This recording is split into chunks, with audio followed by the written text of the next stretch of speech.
Ok les amis, c'est parti pour un exercice bac 2021, étude de fonction. On va retrouver principalement de la fonction logarithme népérien, donc un exercice que je ne connais pas, je vais le découvrir avec toi, mais bon, d'après ce que je vois, c'est des trucs classiques, il y a de la limite, il y a du TVI ici.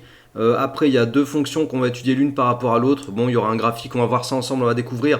Donc comme d'habitude, si cette vidéo te plaît, je t'invite à la partager, diffuser, à t'abonner à cette chaîne si tu n'es toujours pas abonné, bien sûr. Tu as le bouton en bas à droite de l'écran, tu cliques, c'est fait. Et puis bien sûr, tu peux aussi faire l'exercice par toi-même pour voir ce que tu sais réellement faire et te corriger avec ma correction. Ok? Allez, c'est parti, on y va. On démarre tout de suite.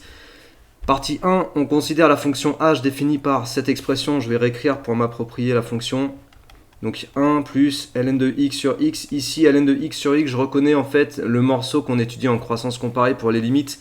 Et puis ça manque pas, tu vois, question 1, on va me demander de travailler sur les limites justement. Alors ln de x sur x, la limite par croissance comparée, c'est en plus l'infini. Donc là, en 0, ln de x ça tend vers moins l'infini. Je vais transformer, si tu veux, ln de x sur x en 0. Comment ça se passe? Ln de x sur x, je préfère l'écrire ln de x fois 1 sur x. Voilà. Des fois, je vois qu'il y a des élèves qui ont une difficulté sur la façon de traiter ln de x sur x en 0. Donc moi, je te dis, je décompose en un produit. Il n'y a pas de forme indéterminée ici. Mais c'est plus simple peut-être de le voir sous forme d'un produit. Parce que la limite de ln de x,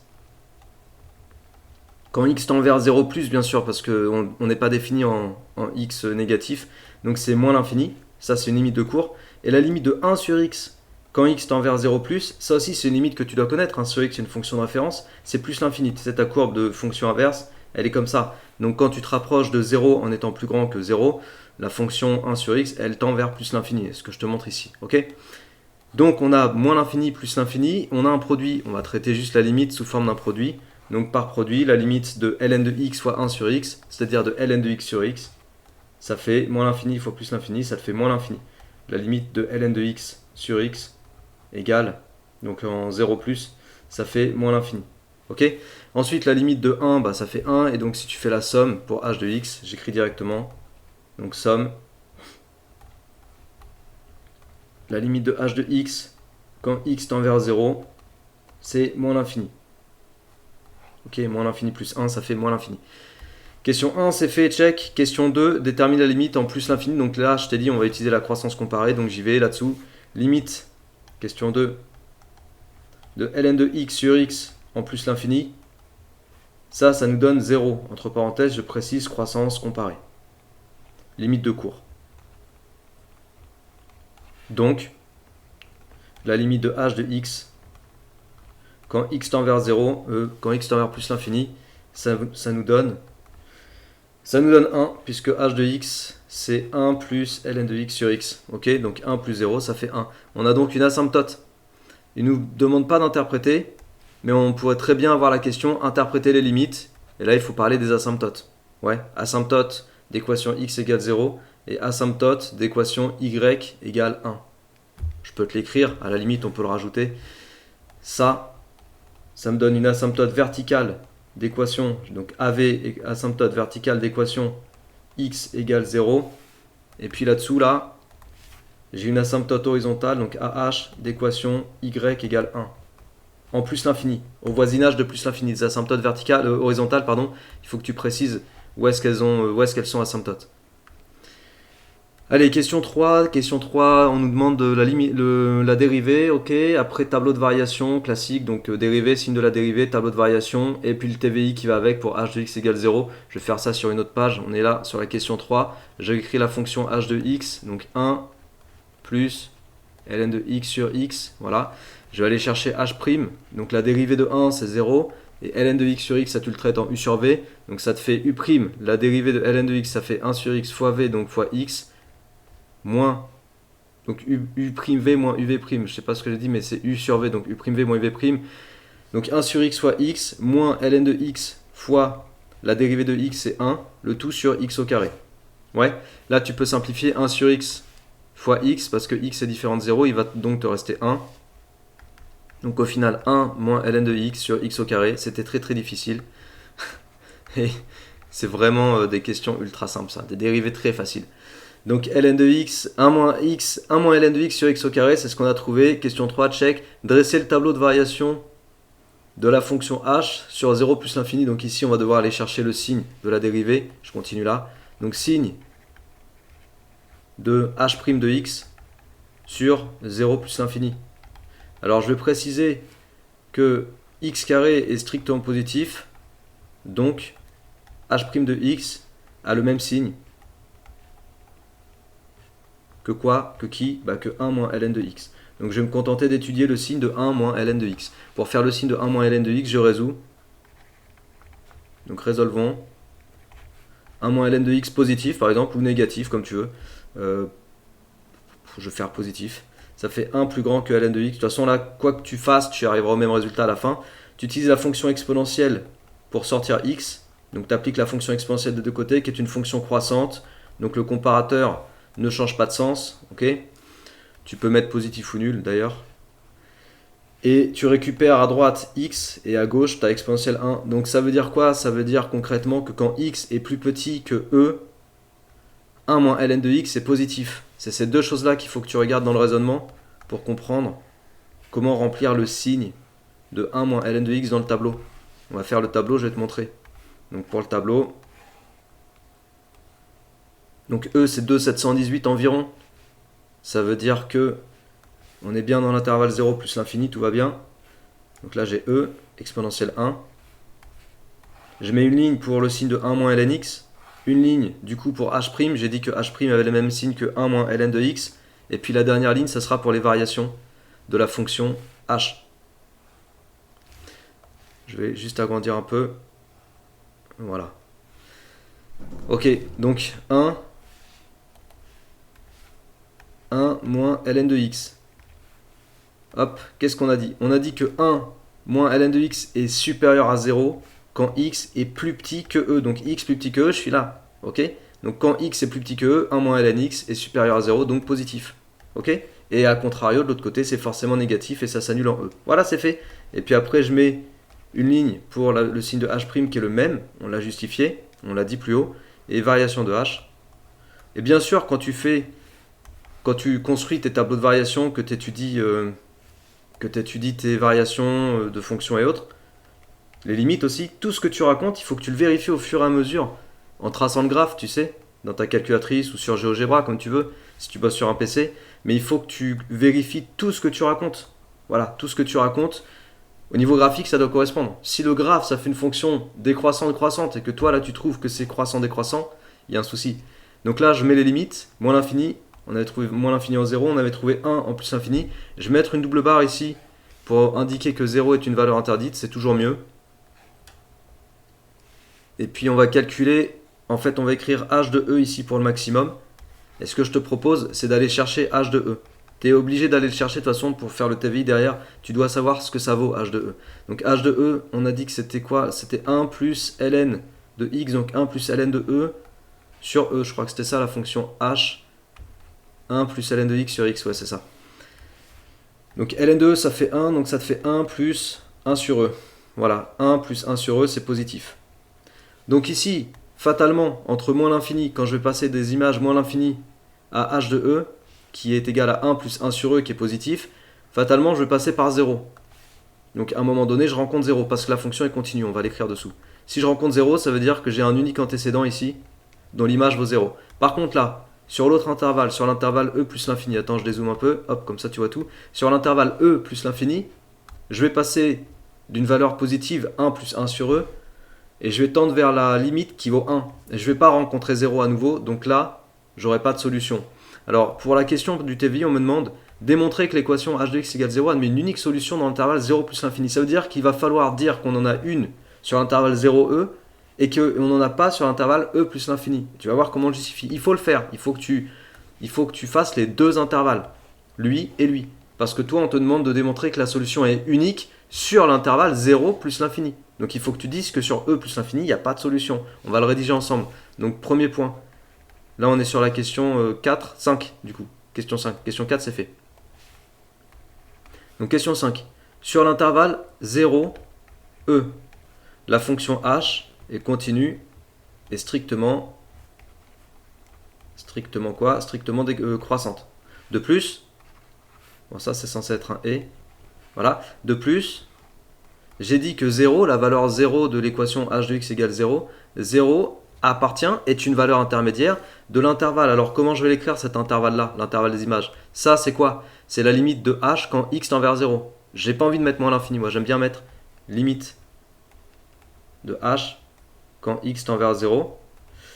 Et h de E, on l'a calculé au-dessus et on a dit que c'était positif, donc j'ai pas à redétailler tout ça. Ok, je sais que c'est positif, donc je sais que 0 est dans cet intervalle. Par contre, il faut vraiment avoir dit juste avant que h de E était positif. Il faut l'avoir précisé sur ta copie. Parce que si h de E était négatif, genre moins 5, tu vois bien que 0 n'appartiendrait pas à l'intervalle moins l'infini moins 5. Donc ça, il faut que tu dises à ton prof, j'ai vu que h de E est positif. Ouais, c'est ce que j'ai mis là. C'est bon? Donc 0 est une valeur intermédiaire dans l'intervalle lim de h quand x tend vers 0 et h de E, l'intervalle des images. Donc, d'après le TVI, d'après le corollaire du TVI, tu peux aussi dire d'après le théorème de la bijection, ça dépend de ce que ton prof t'a appris. Tout ça, c'est pareil. D'après le corollaire du TVI, l'équation h de x égale 0 admet une unique solution sur l'intervalle 0e. Ok? Mais ça, comme je t'ai dit, ça ne suffit pas. Maintenant, je vais expliquer pourquoi je n'ai pas de solution sur E plus l'infini et après je conclurai qu'il y a une unique solution sur 0 plus l'infini. Donc sur l'intervalle E plus l'infini, h de x prend ses valeurs dans l'intervalle. Alors l'intervalle c'est quoi? C'est limite de h quand x tend vers plus l'infini, c'est le 1 si tu veux. C'est le 1 qu'on avait calculé au tout début. Et h de E, voilà, l'intervalle des images, c'est ça. Je te le remonte dans le tableau.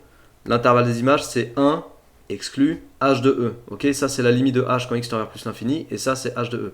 Donc h de x prend forcément ses valeurs dans cet intervalle-là. Et 0 n'appartient pas à cet intervalle-là. Donc je vais écrire or 0 n'appartient pas à l'intervalle, donc lim de h quand x tend vers plus l'infini, h de E. Donc, h de x égale 0 est impossible sur cet intervalle. Ok? C'est impossible sur cet intervalle, donc pas de solution. Et c'est possible une seule fois sur l'intervalle 0e. Donc finalement, conclusion générale, sur 0 plus l'infini, cette fois-ci je me ramène à l'intervalle complet, h de x égale 0 admet une unique solution notée alpha. C'est bon? Donc si tu te poses la question de savoir, oui, mais est-ce que j'aurais pu me contenter de dire, de faire le TVI sur 0e, de conclure que la solution était unique? Bah non, si tu n'as pas justifié qu'il n'y avait pas de solution sur E plus l'infini, quelque part, il te manque un truc, tu vois? Parce que si tu te contentes de me dire qu'il y a une solution alpha sur 0e, qu'est-ce qui me dit, moi, qu'il n'y en a pas une autre sur E plus l'infini? Ce qui ferait deux solutions, finalement, du coup, sur 0 plus l'infini. Donc si tu veux me dire qu'il n'y en a pas entre E et plus l'infini, tu dois me le justifier. En me disant que 0 n'appartient pas à cet intervalle-là. C'est bon? Donc ça, c'est pour la rigueur. On a donc fait la question 5. Non, pas tout à fait. On nous demande de justifier que alpha est entre 0,5 et 0,6. Qu'est-ce que c'est facile. Ça s'appelle un encadrement d'amplitude 10-1, soit dit en passant. Avant, dans l'ancien bac, donc le bac S, amplitude 10-1, encadrement d'amplitude 10-1. Dans l'ancien bac, je te disais, on demandait aux élèves de donner un encadrement d'amplitude 10-1, 10-2, 10-3 aux élèves. On demandait ça en fait, fallait que l'élève trouve l'encadrement par lui-même et l'amplitude ça pouvait changer. Là je retrouve pas ces questions, je suis navré de dire que à ce niveau-là les choses elles sont plus simples, c'est dommage. Mais l'encadrement qu'on te demande d'établir c'est un encadrement d'amplitude 10-1. Pourquoi? C'est quoi l'amplitude? C'est la taille de l'intervalle. Si tu fais 0,6 moins 0,5 ça fait 0,1, donc 10-1. Ça s'appelle une longueur d'intervalle, c'est l'amplitude de l'intervalle d'encadrement. Ça caractérise la précision de l'encadrement en fait. Voilà, donc pour justifier qu'on a bien ça, et sachant qu'il me le donne, on ne me demande même pas de le retrouver par moi-même, tout simplement, tu vas rentrer la fonction h dans ta calculatrice, donc je te conseille de rentrer ça dans le mode fonction. Alors je le fais tout de suite parce que du coup j'ai rien fait là. 1 plus ln de x, merde, ln de x sur x, ok. Et pour justifier, tu vas voir, on va faire ça simplement. Une fois que tu as la fonction, tu vas dans le mode tableur. Donc pour avoir un tableau de valeurs. Donc c'est entre 0,5 et 0,6. Ensuite, voilà, je vais faire ça là. Donc tu vas aller regarder la valeur approchée de h de 0,5. Tu es censé trouver quelque chose de négatif. Donc h de 0,5 environ, là tu utilises ton tableur, tu mets 0,5 et ça te sort moins 0,38. Environ moins 0,38. J'ai pas besoin de précision ici, je sais juste que c'est négatif. Et h de 0,6, ça va être environ quelque chose de positif. Donc 0,6, tu es censé trouver positif. Ça fait 0,14, 0,15. Environ 0,15. Et ça, c'est positif. Donc si je te montre sur le tableau, ça veut dire quoi? Ça veut dire que l'image de 0,5, ok, ça fait environ moins 0,38, c'est négatif. Et l'image de 0,6, ça fait environ 0,15, c'est positif. Effectivement, entre moins 0,38 et 0,15, tu localises bien le 0. Ça veut dire que alpha, lui, il est entre 0,5 et 0,6. Voilà. On va le justifier en l'écrivant ici. Donc, h de alpha est compris entre... On peut même mettre strictement entre h de 0,5 parce que c'est négatif et h de 0,6 parce que c'est positif. Donc, alpha lui-même est compris entre 0,5 et 0,6. Là, tu peux préciser car h croissante sur 0,e. Voilà, c'est pour ça que les comparateurs sont inchangés. Ok? Et là, on a répondu à toutes les questions de la partie 1. Donc c'est fait. On va passer sur la partie 2. Je crois qu'il ne reste pas grand chose comme question. Ouais, ça va être assez rapide. On va faire ça dans la même vidéo. Tout va bien. Donc ça, check. Partie 2, on est là. Alors, est-ce que je peux à la limite changer de page? Ouais, on va changer de page. Ouais. Ok, allez, let's go. Dans cette partie, on considère les fonctions f et g définies par x ln x moins x et ln de x. Donc toutes les deux définies sur 0 plus l'infini. Cf la courbe de f, Cg la courbe de g. Pour tout nombre réel a strictement positif, on appelle Ta la tangente à Cf au point d'abscisse A et Da la tangente à Cg au point d'abscisse A. Ok, donc c'est deux histoires de tangente. Bon, là dans le graphique, on nous a tracé Cg en bleu, Cf en rouge. On nous a tracé Da pour un point d'abscisse A, tu vois. J'ai Da la tangente à CG au point d'abscisse A et j'ai TA la tangente à CF au point d'abscisse A. Ok, donc on va étudier les tangentes l'une par rapport à l'autre. J'ai vu tout à l'heure rapidement en survolant l'exercice avant de démarrer la vidéo qu'on nous demandait une histoire de droite perpendiculaire. Donc je l'ai déjà traité ça dans un exercice en fait, on a déjà fait ça. Donc on va juste le refaire. C'était un autre exobac. On recherche d'éventuelles valeurs de A pour lesquelles les deux tangentes sont perpendiculaires. Soit A un nombre réel de l'intervalle 0 plus infini, justifier que la droite DA a pour coefficient directeur 1 sur A, et justifier que TA a pour coefficient directeur ln de A. Super facile. Donc le coefficient directeur d'une tangente, c'est le nombre dérivé de la fonction à laquelle la tangente est tangente à la courbe, quoi. Ma phrase, elle ne veut rien dire du tout. Alors, le coefficient directeur d'une tangente, c'est le nombre dérivé de la fonction où tu as la tangente. Voilà, c'est bon? Donc, le coefficient directeur de DA est, du coup, D, c'est la tangente à la courbe CG, donc c'est G' de A.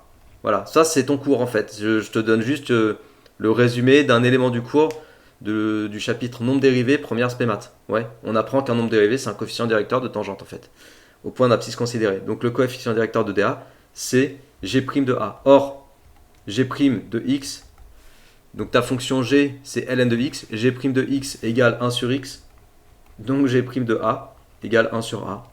Voilà, c'est tout. Ok? Donc j'ai dit que le coefficient directeur, j'ai bien justifié que c'était 1 sur A. Justifié que la droite TA pour coefficient directeur, ln de A. Donc TA, c'est la tangente ACF au point d'abscisse petit a, donc coefficient directeur, c'est f' de a égale f' de a. Or, f' de x, alors c'était quoi la fonction f? C'était x ln de x moins x. Alors attention, tu as u sur v là. Ouais, donc fais gaffe à ça. X ln de x, tu le traites comme un u sur v. Donc x ln de x, je vais réécrire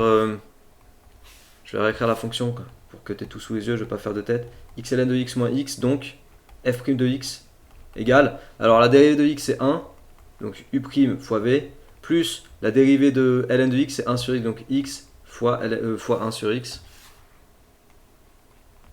Et la dérivée de moins x c'est moins 1, ça je le fais à part, quoi. Là tu simplifies par x, il te reste 1, donc ça te fait ln de x plus 1 moins 1 Donc au final, il te reste ln de x. Voilà, ça c'est f'. Donc, f' de a égale ln de a. Ok. La dernière question peut être intéressante à la limite, je sais pas, on va voir ça. Ah, il y a moyen que la dernière question elle soit pas mal. Je suis en train d'imaginer la façon dont on va le faire parce que je sens qu'on va devoir utiliser la partie 1 effectivement. J'espère ne pas me tromper. Alors, on va changer de page.